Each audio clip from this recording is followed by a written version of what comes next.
My wife sent a lawyer text with a wave emoji and I silently froze her accounts, disabled utilities, repossessed her car, and secured the house today. It didn't hit like a punch. It hit like a switch flipping. 1 second I was standing in my workshop, wiping grease off my hands after fixing the damn dryer she'd overstuffed again. The next I was staring at my phone like it had personally insulted my intelligence. A little blue bubble. I'll contact you through my lawyer from now on. And just in case the words didn't drip enough arrogance, she added that smug little wave emoji. You know the one. Tiny hand, pink palm, like she was sending me off to war with a juice box and a pat on the head.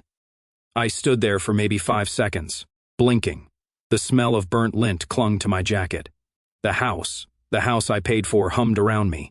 Fridge running, furnace kicking in. Alexa politely reminding no one to water the plants. Her plants. I smiled. Wider than I had in months, maybe years. Not the kind of smile you share with company, the kind you reserve for when something inside you quietly and irrevocably breaks, and the part that cared rolls over and dies without so much as a funeral. Sure, I muttered. Not please, let's talk. Not you'll regret this. Just sure.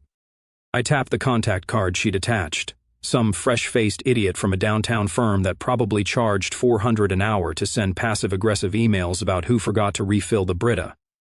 Fine. She wanted to escalate. I'd respond with all the courtesy of a man with nothing left to lose and everything left to shut off. I tossed the rag onto the workbench and walked upstairs. Past the photos on the walls she insisted we frame. Photos where my smile never quite reached my eyes once I looked close enough. Past the bookshelf she filled with self-actualization books she never actually read.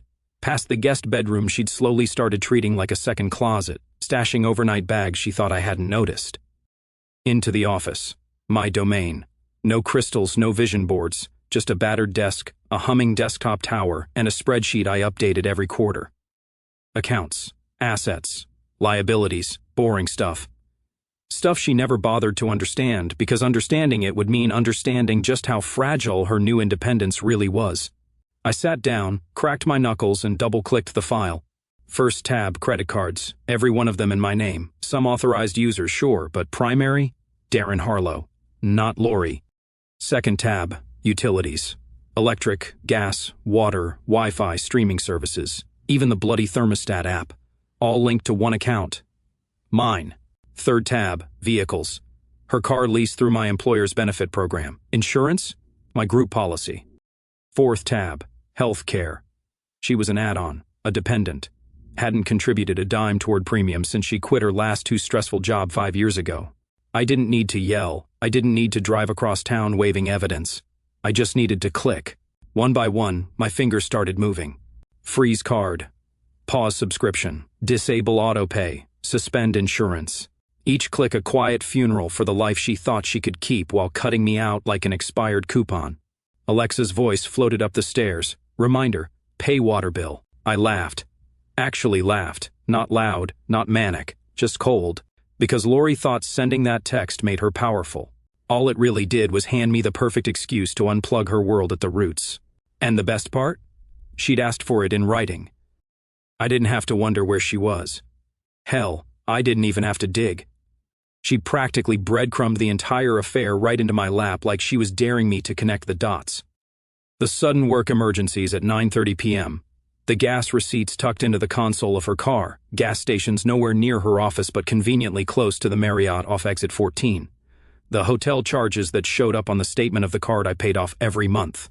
The one she thought I never checked because you're too tired after work. Yeah, Lori, I was tired. Just not the way you thought.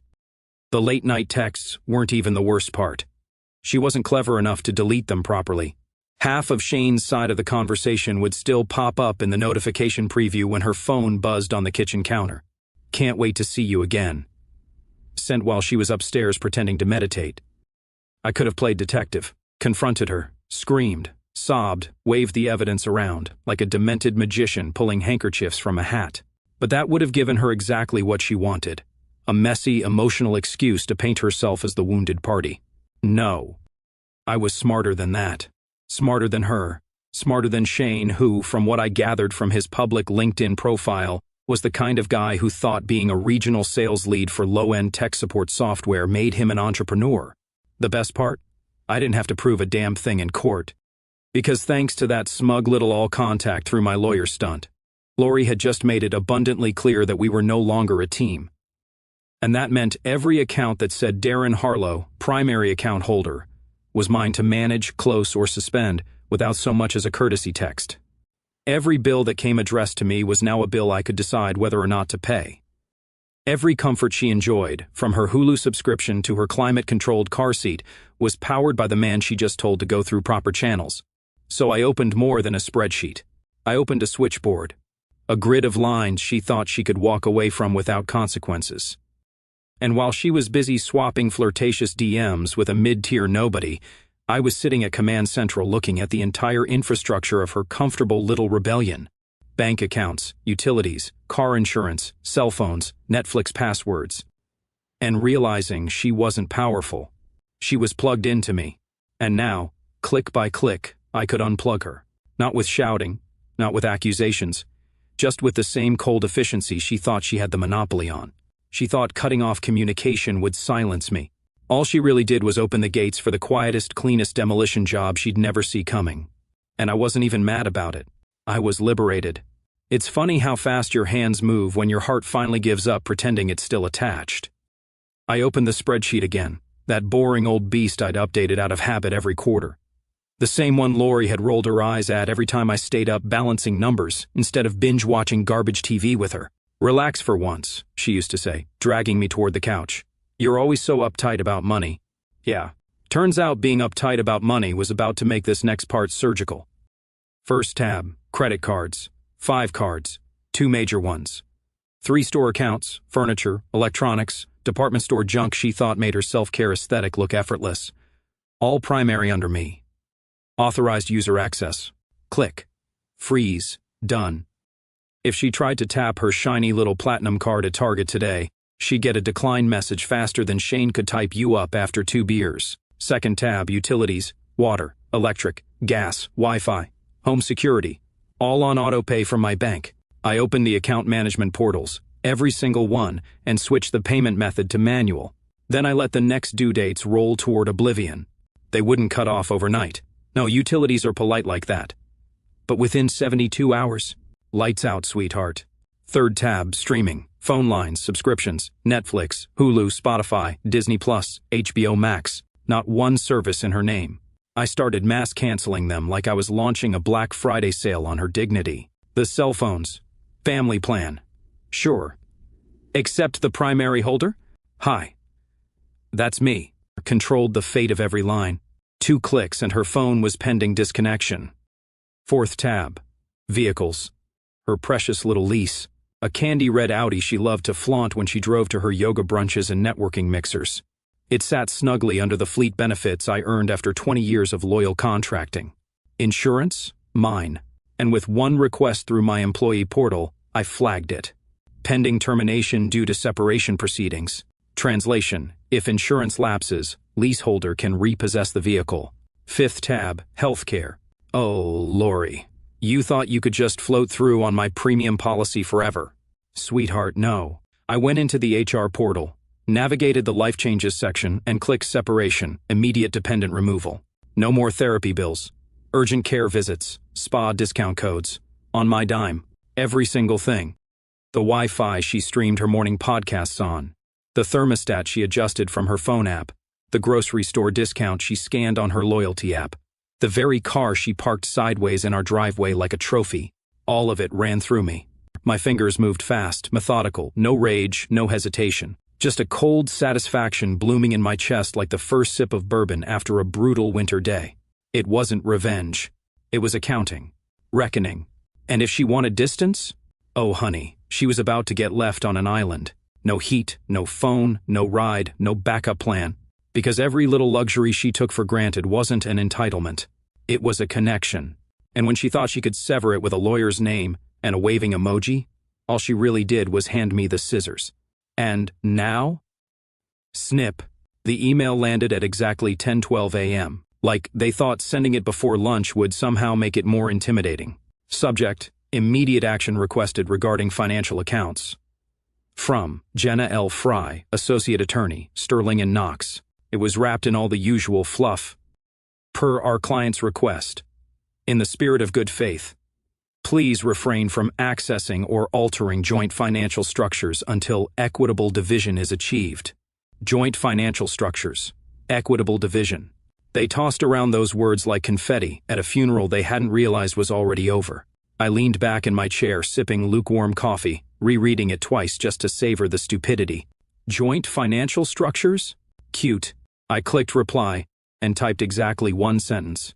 There are no joint accounts. Everything is mine. No caps lock, no exclamation points, no long paragraphs pleading for fairness or reminding them about Shane and his motel loyalty points. Then, like a chef plating the final course of a last meal, I attached every shred of documentation. Screenshots of utility accounts all in my name, copies of credit card statements, mine, proof of car lease registration, mine, insurance policies, mine, streaming service plan, mine, thermostat account login, mine, mine, mine, mine.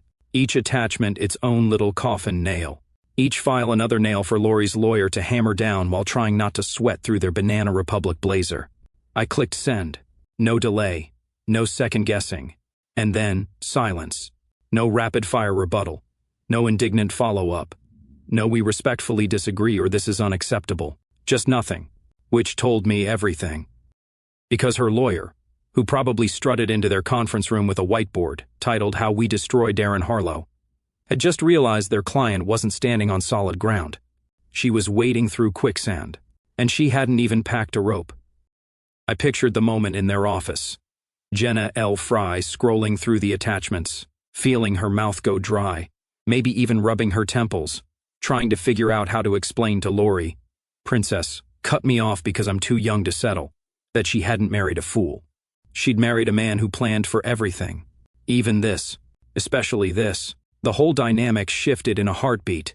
No longer was I the desperate husband trying to cling to a crumbling marriage. No, I was the bank, the landlord, the utility company, the gatekeeper. The man who controlled every faucet, every outlet, every cell signal she needed to live the shiny, independent life she thought was just waiting for her once she hit send on that stupid text. I didn't even bother watching the read receipt pop up. I closed my laptop, stood up, stretched like a man at the end of a long, productive day. Outside, the autumn air was crisp. Inside, the heat hummed contentedly through the vents. My vents. I poured another cup of coffee, slower this time, savoring it. Because the first real battle was already over, and the other side didn't even know they'd already surrendered. She came back on a Tuesday. Not to talk, not to apologize. Just to grab a coat. Maybe a few toiletries. Maybe to peacock around her house and reassure herself she was still in control. That the lawyer's text had somehow declared squatters' rights over a life she hadn't earned in a decade. She parked crooked in the driveway, of course she did, and walked in like she still had jurisdiction. The thermostat chirped when she tapped it. Then, nothing. No warmth, no familiar hum of the ducts kicking in. She pressed it again. Held it, shook it. System offline. That little screen, once glowing with cozy, catered convenience, now stared back at her like an unplugged tombstone. She went to check the Wi-Fi. Because obviously the smart thermostat needed connection, right? No network found. She blinked. Reset the router, waited. Still nothing. Her phone buzzed. It wasn't an email from Jenna the attorney. It was a push notification from her streaming app. Unable to connect to your account. Please verify your subscription. Then, like divine choreography, her stomach growled. She grabbed her coat, muttered something bitter under her breath, and stormed out. 10 minutes later, she was at the checkout line at the organic grocery store she swore she couldn't live without. She tried the card. My card. Declined. She tried it again. Declined. She smiled at the cashier like it was some silly mistake. Pulled out a backup. The Nordstrom Visa I hadn't remembered she even kept. Declined. The cashier tilted her head. Do you have another method of payment? Lori opened her banking app. Every account was locked. Every single one. She didn't panic yet. She did what any independent, self-actualized woman in her situation would do. She called Shane, and Shane offered to Venmo her $80. She needed $800 just to cover the overdue car insurance, the food, and maybe some mobile data before that got cut too. He said, "Babe, I've got rent this week. I thought you said your guy had money." She hung up before he finished the sentence. That's when she texted me. "What the hell are you doing?" No, hey. No, can we talk? Just pure entitlement, like I was some service provider she could scream at because her emotional HVAC unit had a malfunction. I didn't hesitate. I didn't even look at the message more than once. I just typed, "All contact through your lawyer, remember?" Sent. That was it. No sarcasm, no venom, no lecture. Just her own words served back, cold and lifeless, like the house she'd returned to. I stood in my new apartment, barefoot on warm hardwood, sipping black coffee I brewed on a schedule she never knew existed. The heat was perfect. The Wi-Fi was strong. My life calm. Because the wires she tried to cut were never hers. She just forgot who paid the electric bill that powered her rebellion. She probably thought the heat going out was some glitch, a bill missed by accident, a momentary hiccup in the finely tuned machine that had always hummed along in the background while she played socialite on top. But the truth? The machine was me. And now that I'd pulled the plug, the unraveling had only begun. The next morning, before the sun had fully burned through the frost on the windshield of her Audi, the tow truck arrived. I'd already made the call to the leaseholder, flagged the policy as inactive due to loss of insurance coverage. Her name wasn't on the contract. Mine was. And without active insurance to the terms of the lease, the vehicle was no longer legally in her possession. The dealership didn't blink. They dispatched a truck immediately. The guy loaded it up while Lori was still inside, probably boiling water on the stove because the electric kettle didn't work without power. I imagine her expression as she ran outside in those ridiculous boots, half-zipped coat, phone in hand, only to watch the car she used to brag about on Instagram get winched up like evidence at a crime scene. She tried to call me. Her phone lit up, then displayed a cheerful little message. "Service unavailable. Contact your provider." Well, I was the provider, and I wasn't taking calls. She stormed back inside, fuming, trying to connect to Wi-Fi so she could FaceTime Jenna, or maybe Shane, still believing she had options. But the router was down, and the streaming apps blocked. Each login attempt met with the same passive-aggressive screen. No account found. "Would you like to start a free trial?" She clicked reset password. It went to my email. Even the thermostat. Yes, the same one she once programmed to sunrise meditation mode at 6:15 every morning, now sat locked behind an account she couldn't access. No password recovery, no tech support hotline, no fix. She'd always mocked how I labeled folders on my desktop, how I had spreadsheets titled Q1 financials and appliance warranty expirations. Now she was living in the consequence of every tab she never clicked. Even her emails were compromised, not through hacking. No, that would be beneath me. But she'd been using our shared cable provider bundled email address, the one tied to the internet plan I canceled. Goodbye inbox. She went to her gym, the one she swore she needed to stay sane. They turned her away. The auto draft had bounced. They'd already moved her off the access list. She tried to Uber to Shane's place. No ride. Her card declined again. Even Shane, that loyal caveman, was now responding to her texts with slower and slower replies. Eventually, he'd just stop altogether. Because, let's face it, she didn't come with batteries included. The version of herself she presented to the world had always been powered by the infrastructure I built quietly, methodically, without ever demanding applause. And now that I'd taken my hand off the lever, she was just a mannequin in designer jeans wandering around a cold, quiet house she didn't own, using a disconnected phone to scream at people who weren't listening. The lights were still off, but now, for the first time, she could feel the dark. Day 3 was when the silence started to feel expensive for them. Up until that point, I figured they'd play it tough, hit me with buzzwords like non-compliance or temporary relief motion. I expected jargon, maybe even a summons if Lori could scrape together enough money to fund the fantasy, that this was a war she could still win. But instead, I got a voicemail. Not even from Jenna the cocky associate who sent that first email laced with confidence and copy-paste legalese. Nope. This one came from someone else, older, slower, with a voice like overcooked oatmeal trying to sound calm under pressure. "Hi, Mr. Harlow. This is Douglas Myers calling on behalf of Miss Frey's office. I'm stepping in to assist with the mediation process." A pause. "We understand there have been some disruptions, and our client is requesting, purely in the spirit of cooperation, that essential utilities be restored to the residents while we continue negotiations. Another pause. He cleared his throat. We'd like to resolve this quickly and peacefully. If you could contact us at your earliest convenience, we'd appreciate the opportunity to come to an agreement without further complications. Complications. That's what they were calling it now. No mention of the initial email threatening legal action. No more talk of equitable division. Just a polite old man asking if the lights could please come back on, sir. I played the message twice, not because I didn't catch it the first time, but because I wanted to hear it in stereo. The subtle sound of surrender echoing out of their high-rise conference room.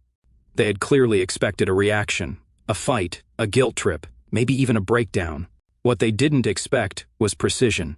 They didn't expect that when Lori hit send on that lawyer text, I'd treat it like a business transaction. And they sure as hell didn't expect me to respect her wishes so literally. I opened my laptop, typed the new message. Subject, utility concerns. Body. For your client's request, please direct all communication through my legal representative. I trust we'll resolve this professionally during mediation. Simple. Cordial. Exactly the kind of cold courtesy they now wish Lori had practiced before nuking her own house of cards. I attached the contact info for my attorney, who, unlike Jenna, had been a silent partner in this the whole time. A quiet old shark who once told me over bourbon that the best courtroom wins come from letting the other side panic first. I hit send. No follow-up, no voicemail, just a quiet ping from my inbox confirming receipt. I leaned back in my chair, looking out the window at the late afternoon sun dipping behind the city skyline.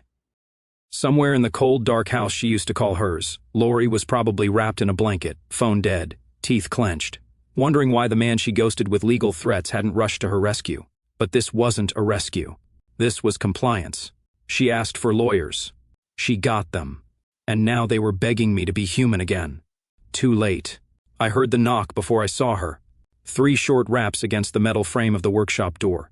Tentative, like she half expected it to open itself. I was underneath a generator housing, elbow deep in wiring grease, tightening a bolt that had been loose since, before her lawyer sent that smug little declaration of war. I didn't rush. I finished the turn, set the wrench down with surgical care, and rolled out from under the unit like a man completely unbothered by ghosts in daylight. And there she was, Lori. No makeup, no filters, no faux confidence stitched into overpriced athleisure.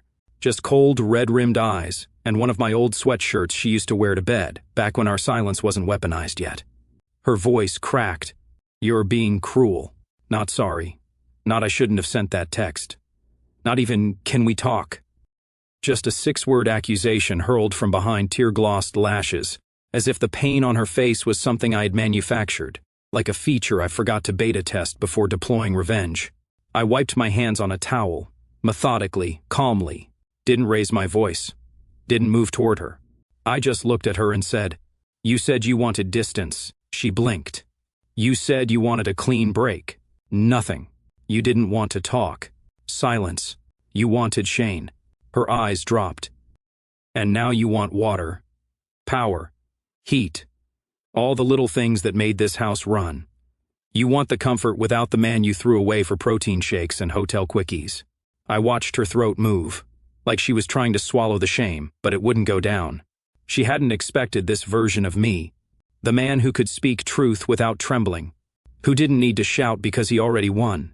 She looked around the shop like it might offer her some alternative script, some backup plan, saw the rows of labeled bins, the workbench I built with my father's hands.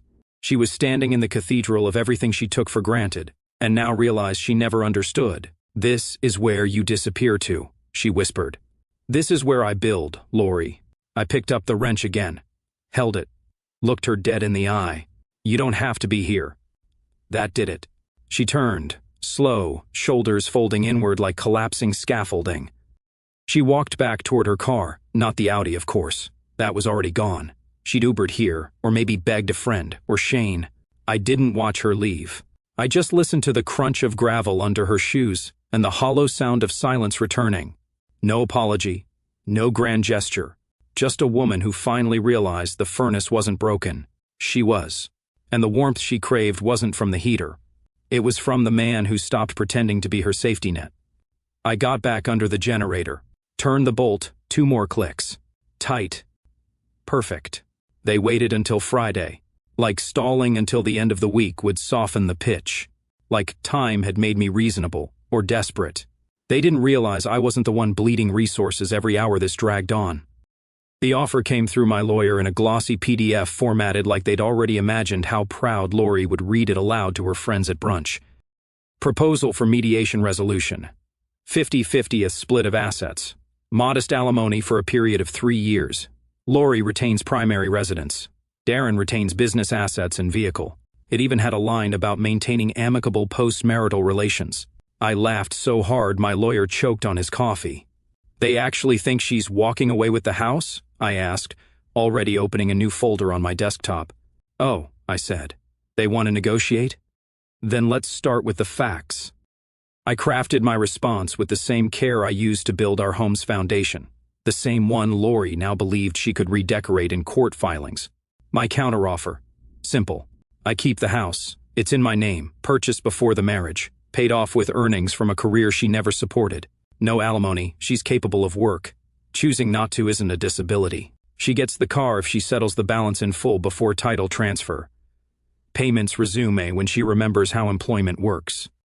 Then, with the grace of a man who doesn't bluff, I attached 6 months of hotel receipts, itemized cell phone records showing late-night calls to Shane, a contact saved under Zumba Coach, GPS pings from her phone log through our joint security app, a time-stamped photo of her kissing Shane in the parking garage beneath her office.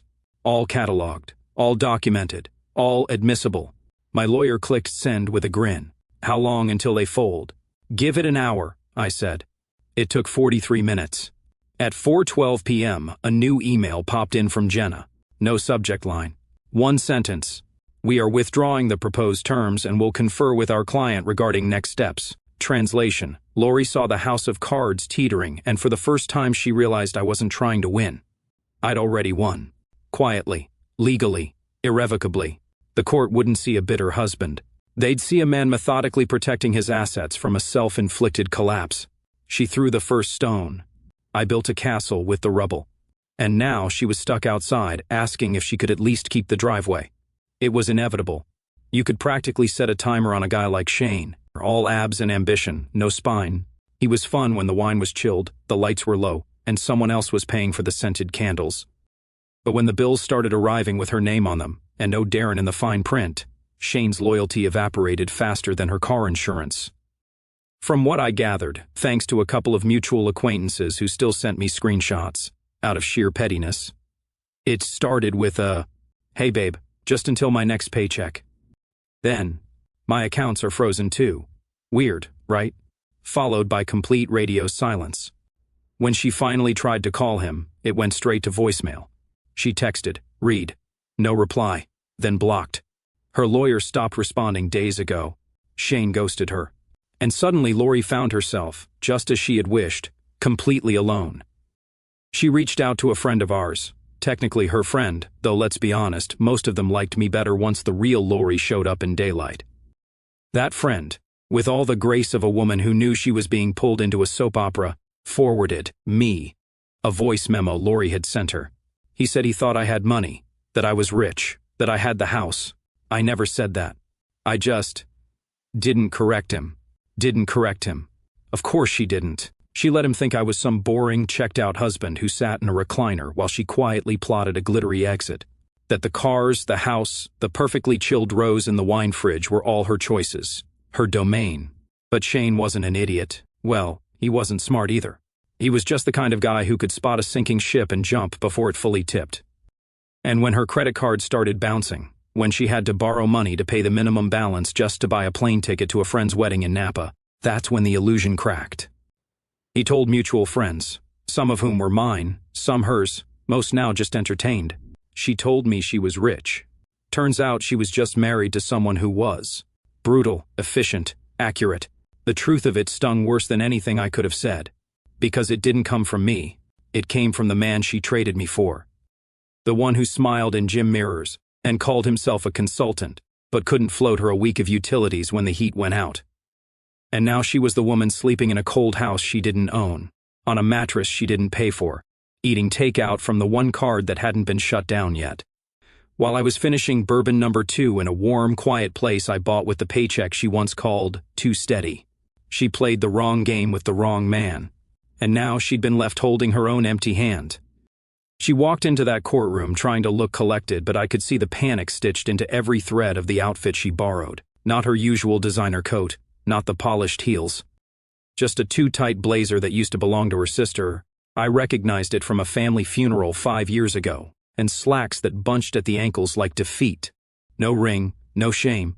She sat across from me, eyes forward, jaw clenched like she thought it made her look unbothered. But I noticed her thumb twitching over her palm like she wanted to be holding a phone that no longer worked. My attorney didn't speak much. He didn't need to, because the documents did all the shouting. Bank records, utility bills, account ownership, insurance plans, property deeds, phone logs, hotel receipts. We presented it all with the calm efficiency of an accountant tallying receipts after a clearance sale. The judge didn't rush. He took his time. First, he asked her about employment. She said she was in between projects. He asked when she last filed an income tax return with personal earnings. She froze, blinked, then muttered, 2016. His pen stopped moving. Then he asked about living expenses, how she paid for groceries, gas, utilities. She started to explain, stumbled, then said she had support from friends. The courtroom didn't laugh, but the silence that followed made it worse. When it came time for her lawyer to make a plea for alimony and asset division, he tried. God, he really tried. Cited emotional labor, time invested in the marriage, contribution to household stability. The judge skimmed the counterclaim, saw the notarized proof that every major asset, house, vehicles, accounts, was acquired before marriage or under my sole name. Then he paused at the file folder, labeled Infidelity Timeline, which my lawyer slid across the bench with the quiet confidence of a man who'd already seen the end of the movie. There were photos, timestamps, screenshots of her bragging to friends about finally being free of a man who couldn't match her energy. Yeah. The court loved that one. The ruling wasn't long. Mr. Harlow retains all primary assets, no alimony awarded. Vehicle returned to leaseholder. Ms. Harlow granted a modest separation settlement of $5,000 payable in 2 installments. That was it.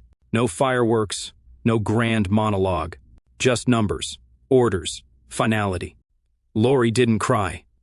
She just stared down at the table like the wood grain would somehow split open and swallow her before she had to walk out of that room with nothing.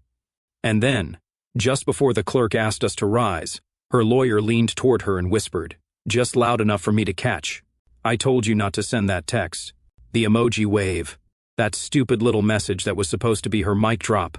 It ended up being her anchor. She stood, knees stiff, and didn't look back as she left the room.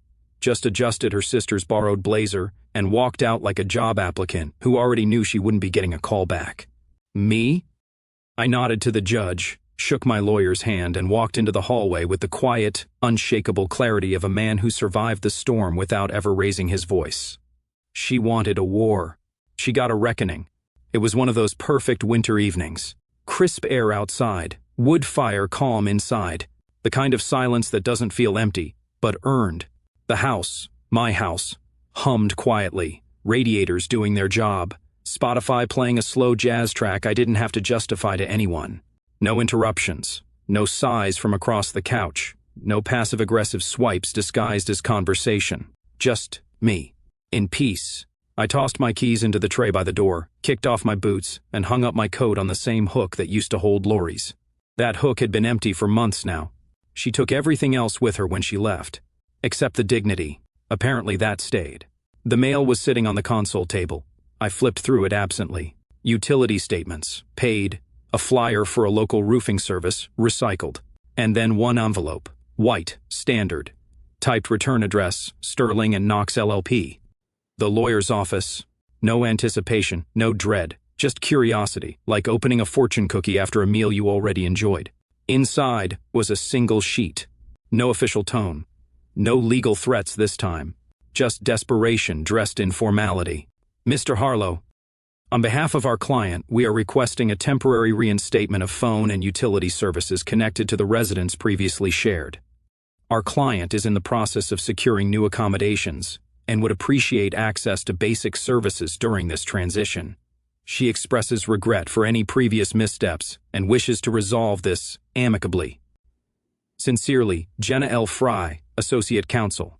I stared at it. Not in anger, not even in disbelief. Just calm recognition. She'd circled back. All that posture, all that fire, down to this, a plea to plug her back into the very life she ripped herself out of. I held the paper in my hand for a moment longer, then set it on the edge of the table. Opened my phone, drafted a reply, then stopped. I didn't owe a reply. She didn't want contact. She wanted convenience. And I'd stopped offering that the moment she weaponized my silence and thought she could use lawyers like remote controls. I deleted the draft, deleted the email, deleted her number again, for good measure. Then I turned toward the thermostat. 3 simple taps. Heat on, fan, auto, temperature, 73 degree. Warmth spread through the house. Not for her. Not for anyone else. Just for me. Because the whole time she thought she held the switch, when she waved that smug little emoji and played Queen of Detachment, she never realized the grid she unplugged herself from was mine. Every comfort, every password, every piece of power. She never owned any of it. She just borrowed it. And when she decided she didn't need the man, she found out too late she couldn't live without the current. So I sat down, took a sip of warm bourbon, and let the silence wrap around me like a blanket. No texts, no lawyers, no apology that mattered. Just the sound of a house that answered only to me now. She wanted a war. She got a reckoning. And in the end, the quiet was the loudest sound she ever heard.